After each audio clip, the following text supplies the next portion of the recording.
Hello dear student, welcome back to Mega Research Academy. Today I will be discuss about second type of canal system. Second type canal system का क्या discuss करेंगे?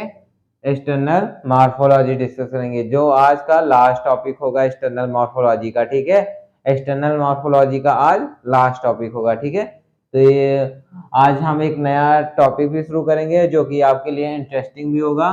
ठीक है, क्योंकि जिन चीजों का हम केवल वर्ड अभी तक सुन रहे थे उनके बारे में भी हम आगे डिस्कस करेंगे। ठीक है, तो हिस्टोलॉजी ऑफ साइकॉन भी हम डिस्कस करेंगे। ठीक है, जो हमारे इस प्रीवियस लेक्चर में है।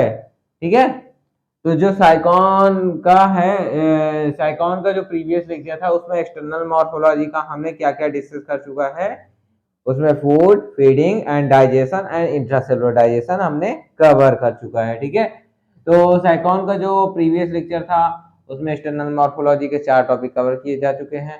उसका हम थोड़ा सा डिस्कशन जरूर करेंगे, क्योंकि जो न्यू स्टूडेंट वीडियो देखते हैं उनको लगता है कि इस लेक्चर में केवल इस वीडियो में केवल इतना ही कवर किया गया है, इनका और लेक्चर्स नहीं मिलता। कई कई बच्चों को नहीं मिलता है पूरे लेक्चर्स, तो उनके लिए मैं बता दूं कि साइकॉन का जो एक्सटर्नल मॉर्फोलॉजी है वो पिछले लेक्चर में कवर किया गया है थोड़ा सा। उसके 2 टॉपिक्स जो बचे हैं इस लेक्चर में कवर किए जाएंगे। पिछले लेक्चर में फूड डिस्कस किया गया था, feeding and digestion and intracellular digestion. तो फूड में क्या था, फूड में क्या क्या था कि फूड में वो कैसे फूड लेते थे जो वाटर के साथ इंटर करते थे। माइन्यूट ऑर्गेनिज्म, माइन्यूट ऑर्गेनिज्म का मतलब क्या होता है? प्रोटोजोआंस, बैक्टीरिया, डायटम्स, ये सब वाटर में जितने भी माइन्यूट ऑर्गेनिज्म होते हैं उन सभी का ये उन सभी को फूड के रूप में ये एब्जॉर्ब करता था। ठीक है, अब फीडिंग क्या होता है? फीडिंग किसके थ्रू होता है? कोइनोसाइट, कोइनोसाइट के थ्रू फीडिंग होता है। मैंने जब कैनाल सिस्टम साइकॉन का बताया था उसमें भी कोइनोसाइट डिस्कस किया था, उसमें भी बताया था कि ये मूवेबल होता है, ये वाटर को बॉडी से आउट करता है, रिमूव करता है। ठीक है, इसी के थ्रू जो फूड पार्टिकल होते हैं उससे फीड किया जाता है कोइनोसाइट्स के थ्रू। कोइनोसाइट इट फ्लैजेलेटेड होता है। ठीक है, तो जो यहाँ पे मेसेंकाइम भी होता है, मेसेंकाइम वहां पे अमीबोसाइट सेल्स भी होते हैं, ये भी हेल्प करते हैं फीडिंग में। ठीक है, तो ये हमारा फीडिंग था। अब फीडिंग के बाद पूरा डाइजेशन था। अब इसमें डाइजेशन कैसा होता है? साइकॉन में इंट्रासेलुलर डाइजेशन होता है, जो कि मोस्ट जो हेडिंग थी उसमें इंट्रासेलुलर डाइजेशन होता है। किस प्रकार का डाइजेशन होता है? इंट्रासेलुलर डाइजेशन होता है। इंट्रासेलुलर डाइजेशन का मतलब इंट्रा मीन्स अंदर, सेलुलर मीन्स सेल, जो सेल के अंदर डाइजेशन होता है उसे इंट्रासेलुलर डाइजेशन कहते हैं। ठीक है, इसमें वैक्यूल्स मतलब कि जो डाइजेशन होता है इंट्रासेलुलर डाइजेशन वैक्यूल्स के अंदर होता है पूरा। ठीक है, वैक्यूल्स इसका पहले एसिडिक होता है, फिर उसके बाद एल्कलाइन होता है, नहीं एल्कलाइन नेचर शो करता है। ठीक है, तो इसका जो डाइजेशन होता है इंट्रासेलुलर होता है। इंट्रासेलुलर का मतलब जो डाइजेशन सेल्स के अंदर प्रेजेंट होता है, ठीक है, वो इंट्रासेलुलर डाइजेशन होता है। ठीक है, तो इंट्रासेलुलर डाइजेशन जो होता है प्रोटोजोअन्स के होता है अधिकतर, और स्पॉन्जेस में होता है। तो प्रोटोजोअन्स तो अभी डिस्कस नहीं किया है हमने, जब हम लीशमैनिया मोनोसिस्टिस पढ़ेंगे तो उनमें भी देखा जाएगा। ठीक है, तो लीशमैनिया मोनोसिस्टिस भी आपके सिलेबस में है, वो कटा नहीं है, उसे भी हम पढ़ाएंगे। तो आपके लिए सिलेबस में जो साइकॉन है, साइकॉन से ही हमने शुरू किया है। ठीक है, तो साइकॉन में भी ये डाइजेस्टिव सिस्टम पाया जाता है इंट्रासेलुलर। ठीक है, आपकी 3 टॉपिक हो गए। अब एक टॉपिक था इंट्रासेलुलर डाइजेशन, जो कि मतलब कुछ बच्चों को कंफ्यूजन होता है, जो न्यू स्टूडेंट है जिनका बेसिक नहीं क्लियर था उनके लिए मैंने इंट्रासेलुलर डाइजेशन भी डिस्कस किया था। इंट्रासेलुलर डाइजेशन कैसे होता है, किन में पाया जाता है। ठीक है, तो इंट्रासेलुलर डाइजेशन में जो एंजाइम्स होते हैं वो भी वैक्यूल्स में आ जाते हैं। ठीक है, वैक्यूल्स में आ जाते थे इंट्रासेलुलर डाइजेशन में। ठीक है, तो ये रहा इंट्रासेलुलर डाइजेशन। सेल्स के अंदर डाइजेशन पूरा कंप्लीट होता है तो वो इंट्रासेलुलर डाइजेशन होता है। ये प्रोटोजोन्स एंड स्पॉन्जेस में होता है। तो ये 4 टॉपिक हमने प्रीवियस लेक्चर में कवर कर चुका है। ठीक है, इस लेक्चर में हम डिस्कस करेंगे एक्सटर्नल मॉर्फोलॉजी के अंदर एसिमिलेशन कैसा होता है, इजेशन कैसा होता है, और हिस्टोलॉजी ऑफ साइकॉन डिस्कस करेंगे। ठीक है, तो एकदम माइंड फ्री करके पढ़िएगा, कोई भी बर्डन लेके ना पढ़िए। जूलॉजी है, थोड़ा सा मतलब कि इसमें इंटरेस्टिंग कम आता है, लेकिन इंटरेस्ट बनाया जाता है किसी चीज में अपने से, मतलब कोई चीज इंटरेस्टिंग नहीं होती है। ठीक है, जब वो चीज समझ में आने लगेगी हमें तो उसमें इंटरेस्ट अपने आप क्रिएट होने लगेगा। तो चलिए डिस्कस करते हैं इसका एसिमिलेशन कैसा कैसे होता है, इंजेक्शन कैसे होता है।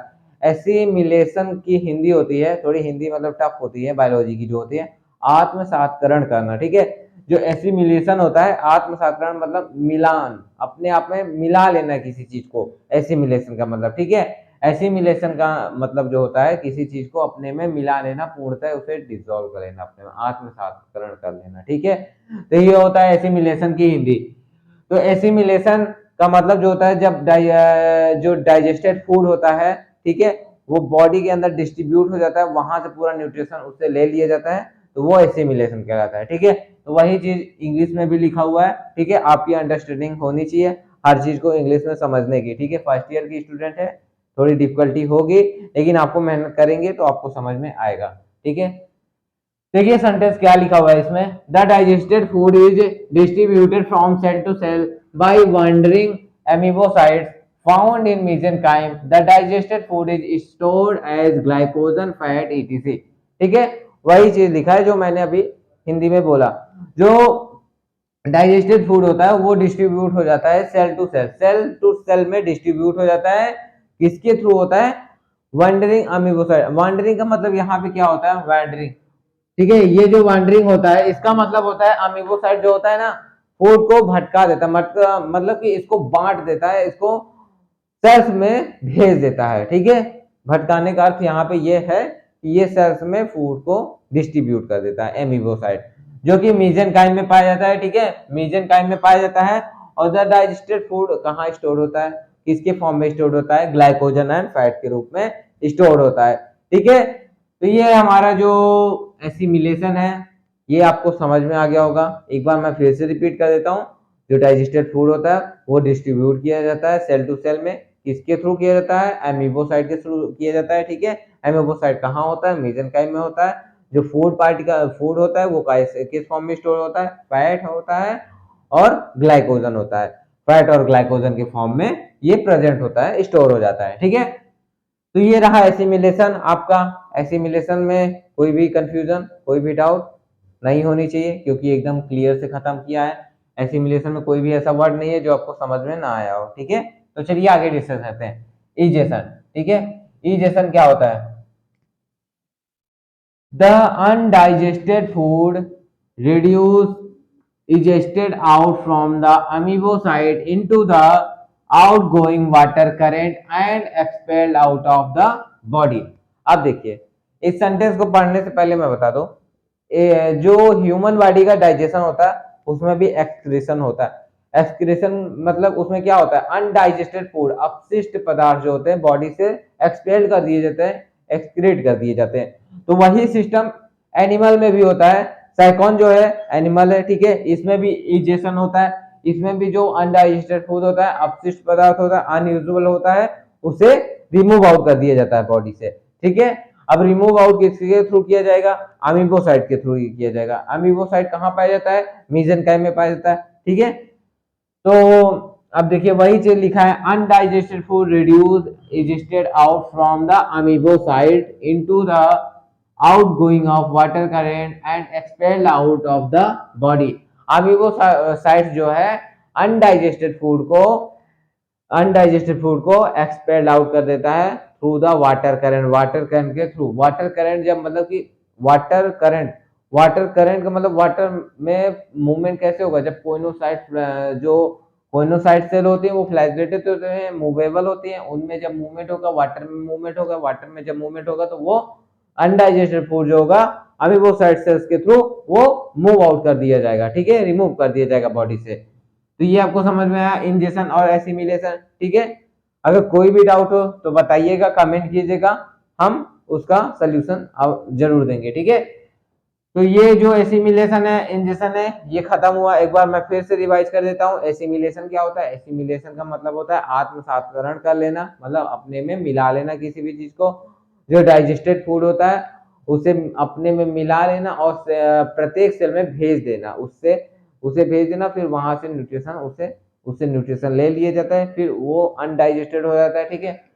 वहां से न्यूट्रिशन ले लिया जाता है। जो फूड होता है वो किस फॉर्म में, फूड का न्यूट्रिशन जो होता है वो किस फॉर्म में स्टोर होता है। फूड स्टोर होने का मतलब फूड का जो न्यूट्रिशन होता है वो किस फॉर्म में स्टोर होता है, ग्लाइकोजन के रूप में होता है और फैट के रूप में होता है। तो ये हो गया एसिमिलेशन। अब जो इजेशन होता है, इजेशन में मतलब एक्सक्रीशन जैसे होता है वैसे इजेशन भी होता है। तो इसमें अनडाइजेस्टेड फूड जो होता है वो अमीबोसाइट के थ्रू वाटर करंट के अमीबोसाइट के द्वारा वाटर करंट के थ्रू रिमूव आउट कर दिया जाता है बॉडी से। तो ये हमारा हो गया इंजेशन। ठीक है, तो ये दोनों क्लियर हो गए आपके टॉपिक। ठीक है, ये जो लास्ट टॉपिक था एक्सटर्नल मॉर्फोलॉजी का, एक्सटर्नल मॉर्फोलॉजी आपका खत्म हुआ।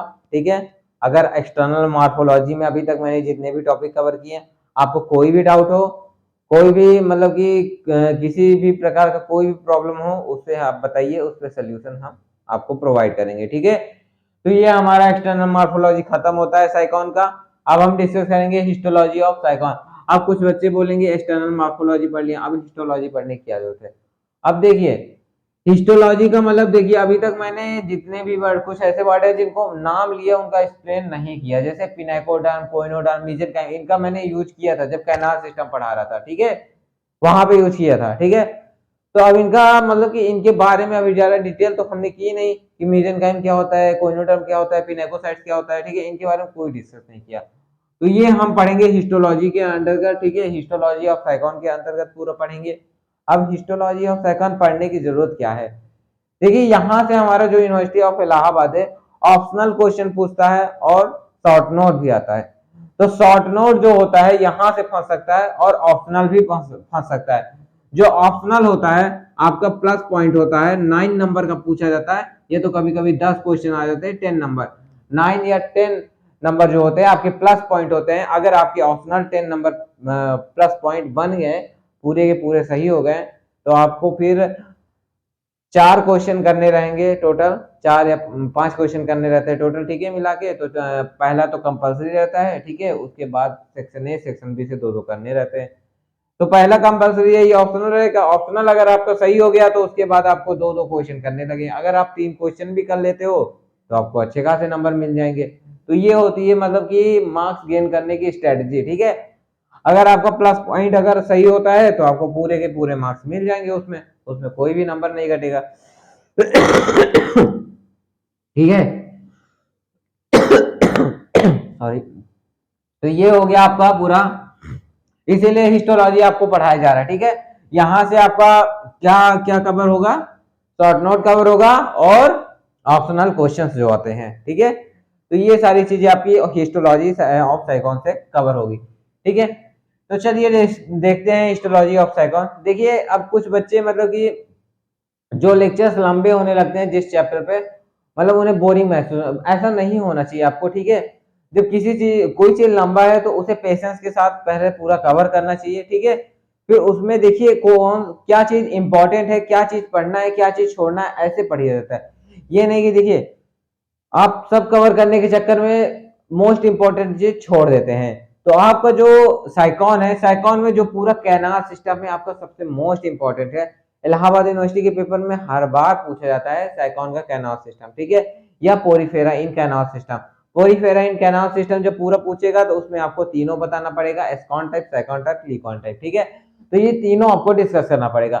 लेकिन जो जब साइकॉन का पूछा जाएगा प्रॉपरली तो साइकॉन का बताना पड़ेगा। ठीक है, तो ये जो कैनाल सिस्टम है इसका मोस्ट इंपॉर्टेंट टॉपिक है, जो कि आपको पढ़ना ही होगा, मतलब अच्छे से लर्न होना चाहिए। इसमें कहीं भी कोई भी आपको कंफ्यूजन नहीं होनी चाहिए, हर एक टॉपिक हर एक पॉइंट क्लियर होना चाहिए। ठीक है, तो इसका जो साइकॉन हो का कैनाल सिस्टम है वो आपको क्लियर होना चाहिए इस पूरे साइकॉन के चैप्टर में। ठीक है, तो आपका जो कैनाल सिस्टम है वो क्लियर होना चाहिए। अब देखिए बाकी की चीजें क्या क्या क्लियर है। देखिए पढ़ना तो पूरा पड़ेगा, क्योंकि अगर ऑप्शनल आपको प्लस पॉइंट सही करने हैं तो आपको पूरा पढ़ना होगा। ठीक है, तो पूरा आपको पढ़ना पड़ेगा जिससे आपका ऑप्शनल सही हो जाए। लेकिन जो लॉन्ग क्वेश्चन आते हैं उसको सही करने के लिए देखिए मोस्ट इंपॉर्टेंट लॉन्ग में पढ़े जाते हैं। अगर पूरा पढ़ने का प्रयास करेंगे तो आपसे मिस हो जाएगा, अधिकतर नहीं अटेम्प्ट कर पाएंगे। ठीक है, तो ऐसे स्ट्रेटजी बना के पढ़िए। ठीक है, तो आपको ज्यादा बर्डन भी नहीं होगा और बोरिंग भी फील नहीं होगी। ठीक है, तो ये अब हिस्टोलॉजी ऑफ साइकॉन हम डिस्कस करेंगे। हिस्टोलॉजी ऑफ साइकॉन क्या है। देखिए हिस्टोलॉजी ऑफ साइकॉन में इसके इंट्रोडक्शन में यही बताया जाएगा कि साइकॉन में कैसा सेलुलर ऑर्गेनाइजेशन पाया जाता है, इसकी जो बॉडी होती है किन लेयर से मिलकर बनी होती है। ठीक है, अब जो पिनाकोडर्म होता है उसका क्या फंक्शंस होता है, कोइनोडर्म का क्या फंक्शंस होता है। ठीक है, अब आगे चल के इन्हीं तीनों लेयर का पूरा डिस्क्रिप्शन हम नेक्स्ट लेक्चर में पढ़ेंगे, ठीक है। तो चलिए देखते हैं साइटोलॉजी, हिस्टोलॉजी ऑफ साइकॉन, ठीक है। अब इसमें क्या है, sycon represent cellular grade level of organization. यहां से आपका क्या प्लस पॉइंट बन जाए, वो यहां से आपका वो ऑप्शनल क्वेश्चन आ सकता है कि साइकॉन में किस लेवल का ऑर्गेनाइजेशन पाया जाता है, कौन सा ऑर्गेनाइजेशन पाया जाता है, सेलुलर ग्रेड लेवल ऑर्गेनाइजेशन पाया जाता है, जिसमें सेल का ही कॉम्बिनेशन होता है, टिश्यू का नहीं होता है, ठीक है। सेलुलर ग्रेड लेवल ऑर्गेनाइजेशन पाया जाता है, ठीक है। अब ये पॉइंट क्लियर हो गया। अब देखिए, it has two cellular layers, the pinacoderm and choanoderm, the pinacoderm and choanoderm. इसके बॉडी में 2 सेलुलर लेयर पाए जाते हैं, पिनेकोडर्म एंड कोइनोडर्म। पिनेकोडर्म जो होता है आउटर लेयर होता है। जब मैंने इसका स्ट्रक्चर बनाया था साइकॉन का, ऐसे पूरा ये देखिए इस फॉर्म में बनाया था पूरा, ये सबस्ट्रेटम से अटैच रहता है ऐसे बना के, और ये होता है इसका ऑस्कुलम, ऑस्कुलम के थ्रू पूरा वाटर बाहर चला जाता है, और ये यहाँ पे ऑस्टिया होता है छोटा छोटा, और यहीं पे पूरा फोल्डेड फॉर्म में इनकरेंट कैनाल, रेडियल कैनाल पूरा प्रेजेंट होता है, ठीक है, इसी फॉर्म में। तो ऑस्टिया से वाटर एंटर करता है, ऑस्कुलम के थ्रू वाटर आउट हो जाता है। तो यहीं पे इसके आउटर लेयर पे ये पिनाइकोडर्म ऐसे प्रेजेंट होते हैं, ठीक है, और इनर लेयर पे इसका कोइनोडर्म ऐसे प्रेजेंट होता है, ठीक है। कोइनोडर्म जो होता है इसे प्रोटेक्शन प्रोवाइड करता है, आउटर लेयर होता है, और वो पिनाइकोडर्म जो होता है आउटर लेयर होता है जिसे प्रोटेक्शन मिलता है साइकॉन को, और कोइनोडर्म जो होता है इनर लेयर होता है जो हेल्प करता है वाटर को रिमूव करने में, ठीक है। तो ये इतना आपको समझ में आया। जब कैनाल सिस्टम हमने डिस्कस किया था तो उसमें मैंने पूरा ये स्ट्रक्चर के थ्रू लेयर्स के बारे में थोड़ा बहुत डिस्क्रिप्शन दिया था उसमें, ठीक है। तो साइकॉन का कैनाल सिस्टम आप देख लीजिएगा क्योंकि वो मोस्ट इंपॉर्टेंट है। अगर आप इसे स्किप भी करते हैं तो कर दीजिएगा, लेकिन पहले साइकॉन का कैनाल सिस्टम उसे कवर कर लीजिएगा। लेकिन स्किप आपको कुछ भी नहीं करना चाहिए, मेरे ख्याल से आपको पूरा पढ़ना चाहिए। आपको पूरी सफिशिएंट नोट्स मिल जाएगी, जो भी इसमें लिखा हुआ है वो मैं नोट्स से ही बना के लिख रहा हूँ डेली, मतलब कि छांट के लिखना पड़ता है, फिर उसके बाद आपको यहाँ पे प्रोवाइड किया जाता है नोट्स बोर्ड पे लिख के, ठीक है। तो ये पूरा साइकॉन का कैनाल सिस्टम मैंने प्रीवियस लेक्चर में कवर किया है, ठीक है। तो पिनाइकोडर्म आउटर लेयर होती है, कोइनोडर्म इनर लेयर होती है, ठीक है। It has 2 cellular layer, the pinacoderm and choanoderm, ठीक है। कोइनोडर्म एंड पिनाइकोडर्म प्रेजेंट होते हैं विद एन इंटरमीडिएट मेसेंकाइम। देखिए ये चीज मैंने शुरू में भी बताई थी, लेकिन फिर से मैं बता दे रहा हूँ। ये जो पिनाइकोडर्म है एंड कोइनोडर्म है, इन दोनों के बीच में रिजिडिटी को खत्म करने के लिए, मतलब कि रिजिडिटी का मतलब रफनेस को खत्म करने के लिए, या इन दोनों को ज्वाइंट करने के लिए, कुछ भी मान लीजिए, यहाँ पे मैट्रिक्स भरा होता है, मैट्रिक्स भरा होता है, ठीक है। इन दोनों के बीच में मैट्रिक्स होता है, उस मैट्रिक्स के लेयर को मेसेंकाइम कहा जा रहा है यहाँ पे, इसीलिए इंटरमीडिएट बोला जा रहा है। विद एन इंटरमीडिएट मेसेंकाइम, इन दोनों के बीच में मेसेंकाइम की लेयर पाई जाती है। मेसेंकाइम कैसा होता है, मैट्रिक्स का लेयर होता है, जिसमें मैट्रिक्स से पूरा बना लेयर होता है, उसे मेसेंकाइम कहते हैं, ठीक है। इतना क्लियर हुआ आपको। देखिए साइकॉन जो होता है इसमें 2 सेलुलर लेयर पाए जाते हैं, पिनाइकोडर्म एंड कोइनोडर्म।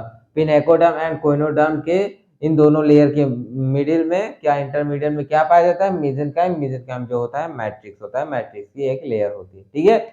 अब देखिए आगे क्या है, द फॉर्मर कॉन्ट्रेक्टाइल, ठीक है, the former controls the interrelation between the mesenchyme, interrelation between the mesenchyme and external medium, ठीक है। अब देखिए इतना समझिए आप क्या कह रहा है ये sentence, the former controls. Farmer का मतलब यहाँ पे कोई नया लॉजिक, कोई नया वर्ड नहीं आया है, बस हाँ आपके लिए नया वर्ड है, लेकिन आपको समझना होगा फॉर्मर का मतलब क्या होता है। फॉर्मर जो होता है पिनेकोसाइट को कहा जाता है, पिनेकोसाइट इज द फॉर्मर, ठीक है। पिनेकोसाइट जो होता है वो फॉर्मर होता है, ठीक है, उसी को फॉर्मर कहा जाता है। यहाँ पे आप पिनेकोसाइट भी लिख सकते हैं, pinacocyte control the inter relation between the mesenchyme and external medium. तो यहाँ पे आप फॉर्मर यूज मैंने लिखा है आपको न्यू वर्ड बताने के लिए, ठीक है, तो आप यहाँ पे पिनेकोडर्म भी यूज कर सकते हैं, ठीक है, यहाँ पे पूरा, ठीक है। तो ये farmer controls the inter relation between the mesenchyme and external medium, ठीक है। अब देखिए जो पिनेकोसाइड होता है वो क्या करता है, वो कंट्रोल क्या करता है, inter relation between mesenchyme and internal medium, वो एक्सटर्नल मीडियम के बीच में, ठीक है। तो जो पिनेकोडर्म होता है वो कॉन्ट्रेक्टाइल होता है, ठीक है, उसमें कॉन्ट्रेक्शन होता है, ठीक है। पिनेकोडर्म जो होता है वो कॉन्ट्रेक्टाइल होता है, वो उसमें कॉन्ट्रेक्शन होता है, इसीलिए वो कंट्रोल कर लेता है मेसेंकाइम एंड एक्सटर्नल मीडियम के बीच के इंटर रिलेशन को, ठीक है। मेसेंकाइम एंड एक्सटर्नल मीडियम के बीच के जो इंटर रिलेशन होता है वो पिनेकोडर्म कंट्रोल करता है। तो यहाँ पे भी इसका एक फंक्शन आपको पता चल गया, पिनेकोडर्म प्रोटेक्ट भी करता है और पिनेकोडर्म कंट्रोल भी करता है इंटर रिलेशन किनके किनके बीच, मेसेंकाइम एंड एक्सटर्नल मीडियम के बीच। तो ये लाइन आपको क्लियर हुई, ठीक है। अब देखिए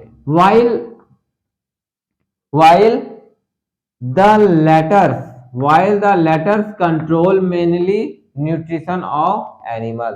अब यहाँ पे भी लेटर्स नया वर्ड है, लेकिन ये भी किसी के पर्पज में यहाँ पे उपयोग किया गया है। क्या है इसका, वो देखिए कोइनोसाइड जो होता है उसी को लेटर्स कहा जाता है, कोइनोसाइड को ही यहाँ पे लेटर्स यूज किया गया है, ठीक है। कोइनोसाइड को ही यहाँ पे लेटर्स यूज किया गया है, जैसे यहाँ पे पिनेकोसाइड के लिए फॉर्मल यूज किया गया था। तो ये कोइनोसाइड है, कोइनोसाइड भी यहाँ लिख सकते हैं, लेटर्स भी लिख सकते हैं। तो देखिए the latter controls mainly the nutrition of animal. जब हमने कैनाल सिस्टम पढ़ाया था, जब मैंने एक्सटर्नल मॉर्फोलॉजी में फीडिंग पढ़ाया था, वहां पे भी मैंने डिस्कस किया गया था कि कोइनोसाइड जो होता है वो न्यूट्रिशन में हेल्प करता है, ठीक है। तो यहाँ पे भी ये न्यूट्रिशन को कंट्रोल करता है, एनिमल के न्यूट्रिशन को कंट्रोल करता है जो कोइनोसाइड्स होते हैं, ठीक है। तो ये ये 3 लाइन मतलब आपको क्लियर हो गई। जो साइकॉन होता है सेलुलर लेवल का ऑर्गेनाइजेशन होता है, इसमें जो लेयर्स होती है सेलुलर, 2 लेयर्स होती है, पिनेकोडर्म कोइनोडर्म। पिनेकोडर्म कोइनोडर्म के बीच में कौन सा मैट्रिक्स भरा होता है, जिसे मेसेंकाइम कहते हैं, मैट्रिक्स की लेयर बनती है उसे मेसेंकाइम कहते हैं, ठीक है। अब देखेंगे जो हमारा पिनेकोडर्म होता है उसे फॉर्मर भी कहा जाता है। फॉर्मर क्या कंट्रोल करता है, मेसेंकाइम एंड एक्सटर्नल मीडियम के बीच का जो इंटर रिलेशन होता है उसे ये कंट्रोल करता है। और कोइनोडर्म जो होता है, लेकिन कोइनोडर्म जो होता है वो क्या कंट्रोल करता है, न्यूट्रिशन को कंट्रोल करता है, जो कि हमने फीडिंग में भी डिस्कस किया था, ठीक है, एक्सटर्नल मॉर्फोलॉजी के, ठीक है। तो आपको हर एक लेक्चर बिना स्किप किए हुए देखना चाहिए, ठीक है, अगर आपको अच्छे से पढ़ना है तो। अगर आपको पास होने के लिए पढ़ना है तो फिर आपकी मर्जी, आप चाहे जैसे देख सकते हैं। मोस्ट इंपॉर्टेंट टॉपिक भी मैंने कवर कर दिया है इसका, ठीक है, और आगे भी चलेगा। मोस्ट इंपॉर्टेंट टॉपिक कुछ है जो कि यहाँ से ऑप्शनल और शॉर्ट नोट बन सकते हैं, ठीक है। लेकिन मेरे ख्याल से आपको पूरे लेक्चर्स कवर करने चाहिए, आपको सफिशिएंट नोट्स मिल जाएगी यहाँ से, ठीक है, इस प्लेटफॉर्म से। और ये सफिशिएंट नोट्स आपके लिए बहुत ही सफिशिएंट रहेगी, ठीक है।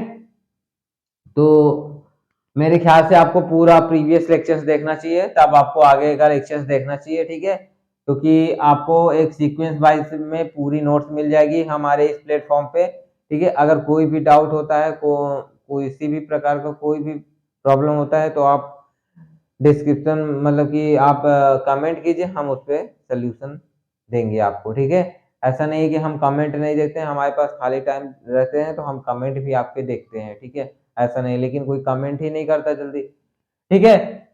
तो ये जो हो गया न्यूट्रिशन ऑफ एनिमल, ठीक है। तो ये हो गया न्यूट्रिशन, कोइनोसाइड जो होता है न्यूट्रिशन में हेल्प करता है, ठीक है। किसी ने कमेंट किया था कि सिंह पांडे जैन की बुक के पीडीएफ दे दे। अरे इतनी मोटी बुक का कोई पीडीएफ थोड़ी डाउनलोड करके आपको दे सकता है। अरे आप चैप्टर का नाम बताइए, जीनस का नाम बताइए, ठीक है, क्या है, तो आप तब तो आपको दिया जाएगा। आपको उतनी मोटी बुक का कोई पीडीएफ थोड़ी आपके लिए लोड कर देगा, ठीक है।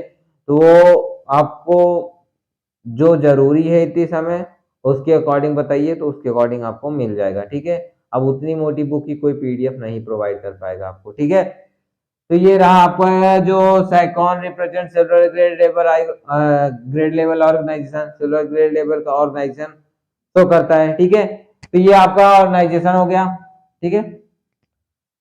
अब इसका जो 3 टॉपिक है आपको क्लियर होना चाहिए, इसमें कोई ऐसा वर्ड तो नहीं है जो कि आपको समझ में ना आया हो, ठीक है। तो ये आपका क्लियर हो गया होगा, ठीक है, आई होप। अब देखिए ये लास्ट लाइन क्या है, asconoid sponges are not truly diploblastic. Asconoid sponge जो होता है वो ट्रूली डिप्लोब्लास्टिक नहीं होता है। क्यों नहीं होता है? Because the two cellular layers do not correspond with the ectoderm and endoderm of eumetazoa, ठीक है। एस्कोनॉइड स्पॉन्ज जो होता है, जब हमारा प्रीवियस लेक्चर आप देखेंगे तो उसमें एस्कॉन स्पॉन्ज के बारे में डिस्कस किया गया है, उसी को एस्कोनॉइड स्पॉन्ज कहते हैं, उसका कैनाल सिस्टम पूरा डिस्कस किया गया है, ठीक है। तो asconoid sponge are not truly diploblastic, ये ट्रूली डिप्लोब्लास्टिक नहीं होते। क्यों नहीं होते हैं? क्योंकि जो यूमेटाजोआ के एक्टोडर्म एंड इंडोडर्म जो लेयर होते हैं वो एस्कोनॉइड स्पॉन्ज के लेयर से बिलोंग नहीं करते हैं। करस्पॉन्ड का मतलब यहाँ हो गया बिलोंगिंग, मतलब मेल नहीं खाते हैं किसी भी तरीके से, इसीलिए ये ट्रूली डिप्लोब्लास्टिक नहीं होते। यहाँ से भी आपका ऑप्शनल बन सकता है कि एस्कोनॉइड स्पॉन्ज ट्रूली डिप्लोब्लास्टिक होता है कि नहीं, तो आपका ऑप्शन रहेगा नहीं, ठीक है। तो ये हो गया आपका पूरा हिस्टोलॉजी। अगर आपको कहीं भी कोई भी डाउट हो तो आप बताइए, ठीक है, फिर से आपको समझाया जाएगा, फिर से पढ़ाया जाएगा, ठीक है। तो एक बार फिर से मैं समराइज कर देता हूँ पूरा साइकॉन का, ठीक है, एक्सटर्नल मॉर्फोलॉजी एंड हिस्टोलॉजी, ठीक है। तो एक्सटर्नल मॉर्फोलॉजी में अभी तक हमने प्रीवियस में भी food, feeding and digestion, intracellular digestion और आज एसिमिलेशन एंड इजेशन, ये सारे टॉपिक हमने एक्सटर्नल मॉर्फोलॉजी में कवर कर लिया है, ठीक है। एक्सटर्नल मॉर्फोलॉजी आपका खत्म हो गया, हिस्टोलॉजी शुरू हुआ है, ठीक है। तो जो एसिमिलेशन होता है, एसिमिलेशन में क्या होता है, फूड का आत्मसात्करण कर लेना, मतलब अपने में मिला लेना, वहां से पूरा डाइजेस्टेड फूड मिल जाता है, ठीक है। उसके थ्रू न्यूट्रिशन पूरे बॉडी में पार्ट में डिस्ट्रीब्यूट कर दिया जाता है। तो एसिमिलेशन का मतलब यही होता है, और ये किसके थ्रू होता है? अमीबाइड सेल्स के थ्रू होता है, ठीक है। अब इजेशन का मतलब क्या होता है? इजेशन का मतलब एक्सक्रीशन, अनडाइजेस्टेड फूड जो होते हैं, जो अपशिष्ट मटेरियल होते हैं, उनको बॉडी से रिमूव आउट किया जाता है अमीबाइड सेल्स के through the water current. Water जब वाटर बाहर होता है बॉडी से, रिमूव आउट किया जाता है थ्रू द कोइनोसाइड, तब अमीबोसाइड ये अपशिष्ट अनडाइजेस्टेड फूड को उनके थ्रू बॉडी से रिमूव आउट कर दिया जाता है। तो ये हो गया आपका एसिमिलेशन और इंजेशन। अब देखिए हिस्टोलॉजी ऑफ साइकॉन में जो इंट्रोडक्शन है, इंट्रोडक्शन में क्या है, पहला पॉइंट देखिए, आप पॉइंट वाइज बना के लिखिए, आपको बहुत क्लियर होगा। साइकॉन जो होता है सेलुलर लेवल ऑर्गेनाइजेशन पाया जाता है, ठीक है, पहला पॉइंट। दूसरा पॉइंट, इसमें 2 सेलुलर लेयर होती है, पिनेकोडर्म एंड कोइनोडर्म। अब पिनेकोडर्म कोइनोडर्म के बीच में मैट्रिक्स भरा होता है जिसे मेसेंकाइम कहते हैं, ये तीसरा पॉइंट, ठीक है। अब पिनेकोडर्म को हम फॉर्मर भी बोलते हैं, इनका वर्क क्या होता है, ये इंटर रिलेशनशिप को कंट्रोल करते हैं between the mesenchyme and external medium के बीच के इंटर रिलेशनशिप को कंट्रोल करते हैं। तो ये पिनेकोडर्म का वो हो गया। अब देखिए जो कोइनोडर्म होता है, कोइनोडर्म किसमें फीडिंग में हेल्प करता है, न्यूट्रिशन में हेल्प करता है, ठीक है, सिंपल सा। जो कोइनोडर्म होता है वो फीडिंग में हेल्प करता है, ठीक है, एनिमल के न्यूट्रिशन में हेल्प करता है। तो ये हो गया कोइनोडर्म। अब एस्कोनॉइड स्पॉन्ज होता है वो ट्रूली डिप्लोप्लास्टिक नहीं होते हैं। तो ये हो गया आपका हिस्टोलॉजी, जो कि हिस्टोलॉजी का इंट्रोडक्शन था आज, ठीक है। आपको समझ में आ गया होगा, आई होप। देखिए जूलॉजी थोड़ा बोरिंग लगता है, ठीक है, लेकिन बोरिंग नहीं होने देना है, ठीक है। अगर कोई चीज समझ में आने लगती है तो वो बोरिंग नहीं लगती है, ठीक है। बस आपको समझना है, शुरुआत में थोड़ी मेहनत लगेगी, लेकिन जैसे ही हर एक चीज क्लियर होने लगेगा वैसे आपका सारा टॉपिक क्लियर हो जाएगा, आपको इसमें बोरिंग नहीं महसूस होगी। आपको जब हर एक टॉपिक क्लियर होने लगता है ना, तो उसमें मतलब खुशी मिलने लगती है जब पढ़ाई में ना, तो आपको कोई तब उसमें बोरिंग महसूस कभी भी नहीं होगा, ठीक है। तो हर चीज में खुशी ढूंढिए, पढ़ाई में सबसे ज्यादा, ठीक है। जब जिस दिन उसमें मिल जाएगी तो उस दिन बाहर आपको खुशी ढूंढने की जरूरत नहीं होगी, ठीक है। तो पढ़ाई में ही हर कुछ खोजिए, तो वहीं से आपका सबसे बेटर वे है सक्सेस का, ठीक है। तो ये हो गया आपको पूरा साइकॉन का एक्सटर्नल मॉर्फोलॉजी हो गया, हिस्टोलॉजी हो गया, ठीक है। अब मैं बता दूं थोड़ा हिस्टोलॉजी में क्या क्या पढ़ेंगे। हिस्टोलॉजी में पिनेकोडर्म, कोइनोडर्म एंड मेसेंकाइम पढ़ेंगे, ठीक है। कोइनोडर्म कोइनोडर्म पढ़ेंगे, ठीक है, कोइनोडर्म पढ़ेंगे, मेसेंकाइम पढ़ेंगे। मेसेंकाइम जो होता है हमारा, उसमें अमीबोसाइट सेल्स पाई जाती है। अमीबोसाइट सेल्स कितने प्रकार की होती है वो भी हमने डिस्कस किया, करेंगे इसी लेक्चर में, ठीक है, जो कि आगे लिखा हुआ है, ठीक है। तो ये सारी चीजें डिस्कस की जाएंगी नेक्स्ट लेक्चर में, ठीक है। लेकिन आज हम इंट्रो देंगे इसका थोड़ा सा, क्योंकि आपको पता होना चाहिए कि नेक्स्ट लेक्चर में क्या आएगा। जो बच्चे देख रहे हैं इस वीडियो को, वो अगर नेक्स्ट लेक्चर का कहीं से भी कंटेंट मिलता है, अगर पढ़ेंगे तो उनको इस वीडियो को समझने में बहुत आसानी रहेगी, ठीक है। तो ये देखिए, पिनेकोडर्म जो होता है, पिनेकोडर्म एक लेयर है। पिनेकोडर्म लेयर के अंतर्गत कौन कौन सी वो होती है, पिनेकोसाइट्स होती हैं सेल्स, और पोरोसाइट्स होती हैं, ठीक है। पोरोसाइट्स एंड पिनेकोसाइट पढ़ेंगे नेक्स्ट लेक्चर में। इनका फंक्शन भी पढ़ेंगे, इनका फंक्शन भी पढ़ेंगे, ठीक है, इनका फंक्शन भी पढ़ेंगे। पिनेकोडर्म के अंतर्गत, पिनेकोडर्म के अंतर्गत पिनेकोसाइट्स एंड पोरोसाइट्स पाए जाते हैं, जिनका फंक्शन भी हम पढ़ेंगे नेक्स्ट लेक्चर में। फिर कोइनोडर्म भी पाया जाता है, ठीक है। कोइनोडर्म के अंदर कोइनोसाइट्स लेयर पाई जाती है, कोइनोसाइट्स पाए जाते हैं, जिनका हम फंक्शन पढ़ेंगे, ठीक है। ये हमने कोइनोसाइट्स के बारे में थोड़ा बहुत डिस्कस किया है प्रीवियस लेक्चर में। अब लास्ट लेयर जो है मेसेंकाइम, मेसेंकाइम दोनों लेयर के बीच में पाई जाती है, ठीक है। तो ये मेसेंकाइम भी हम डिस्कस करेंगे। मेसेंकाइम जो होता है, the matrix of mesenchyme found several type of amoebocyte cells, जो कि हमने अभी डिस्कस किया। मेसेंकाइम क्या होता है, एक प्रकार का मैट्रिक्स है, मैट्रिक्स से लेयर बना लेता है, जिसे मेसेंकाइम कहते हैं। और ये सेवरल टाइप के अमीबोसाइट सेल्स में पाया जाता है, मतलब बहुत प्रकार के अमीबोसाइट सेल्स में पाया जाता है मेसेंकाइम। अब कौन कौन से अमीबोसाइट सेल्स होते हैं, वो यहाँ पे उनका नाम लिखा हुआ है। पहला है आर्कियोसाइट, दूसरा कोलेनसाइट, और तीसरा है क्रोमोसाइट्स, चौथा है थियोसाइट्स, और पांचवा है मायोसाइट्स, छठवा है स्क्लेरोब्लास्ट, और सातवां है ग्लैंड सेल्स, आठवां जर्म सेल्स। ये आठों सेल्स के बारे में हम डिस्कस करेंगे, ठीक है। इसके लेक्चर्स बनेंगे। अब देखिए, नेक्स्ट लेक्चर में आपका अगर इतना कवर हो जाता है, पिनेकोडर्म, कोइनोडर्म, तो हमारा ये एक लेक्चर इसमें लग जाएगा, एक लेक्चर मतलब कि 4 लेक्चर में ये, 3 लेक्चर में ये खत्म हो जाएगा, ठीक है हमारा। तो ये खत्म हो जाएगा, तो इसके बाद आपका पढ़ेगा साइकोन में क्या बचेगा, स्केलेटन सिस्टम बचेगा। स्केलेटन सिस्टम के बाद उसमें डेवलपमेंट और फर्टिलाइजेशन ये बचेगा, ठीक है। उसके बाद आपका साइकोन फिनिश हो जाएगा, साइकोन आपका खत्म हो जाएगा, साइकोन एकदम वेल मेंटेन खत्म हो जाएगा इतने मतलब कि कुछ लेक्चर्स के बाद, ठीक है।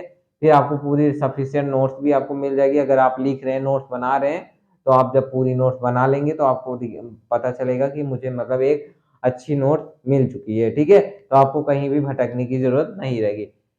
तो ये लेक्चर यहीं पे खत्म होता है। साइकोन का एक्सटर्नल मॉर्फोलॉजी खत्म हो चुकी है, हिस्टोलॉजी स्टार्ट हो चुकी है। हिस्टोलॉजी का अभी इतना टॉपिक कवर करेंगे, तब हिस्टोलॉजी खत्म हो जाएगा, ठीक है। हिस्टोलॉजी ऑफ साइकोन, फिर उसके बाद हम स्केलेटन सिस्टम साइकोन का डिस्कस करेंगे। फिर उसके बाद हम डेवलपमेंट साइकोन, फर्टिलाइजेशन, ये सारी चीजें डिस्कस करेंगे। तो ये साइकोन यहीं पे खत्म होता है, ठीक है। जिन बच्चों को बोरिंग लगता है, बोरिंग नहीं लगना चाहिए, ठीक है, क्योंकि जो जूलॉजी होता है, जूलॉजी में इंटरेस्ट बनाया जाता है। यहाँ पे सारे एनिमल्स के बारे में पढ़े जाते हैं, ठीक है। आप गाँव में भी, अब देखिए मछलियों के बारे में जब सेकेंड ईयर में पहुंचेंगे तो सारे फिशेस के बारे में स्पॉटिंग में दिखाया जाएगा, उनके बारे में जानने को मिलेगा, ठीक है। तो ये सारी चीजें आपको इंटरेस्टिंग लगेंगी, ठीक है। तो ये भी इंटरेस्टेड है, सबको इंटरेस्टिंग बनाया जाता है, ठीक है। कोई भी चीज पहले से इंटरेस्टिंग नहीं होती है, ठीक है। जब छोटे से थे आपको तो खाना भी अच्छा नहीं लगता था, ठीक है, मम्मी का केवल दूध पीते थे। तो समय के साथ सब चीज इंटरेस्टिंग उसमें बनाया जाता है, सब कुछ अच्छा लगने लगता है, ठीक है। तो आपको हर चीज में इंटरेस्ट पैदा करना होगा। ऐसा नहीं है कि हर चीज बोरिंग होती है, उसमें इंटरेस्ट पैदा किया जाता है, ठीक है। जब वो चीज समझ में आने लगती है तो सारे कॉन्सेप्ट क्लियर होते हैं, तो आपका हर चीज क्लियर हो जाएगा, ठीक है। तब आपको इसमें बोरिंग नहीं होती है, ठीक है। कुछ बच्चों को जो बोरिंग लगता है, ठीक है, तो उनके लिए गाना में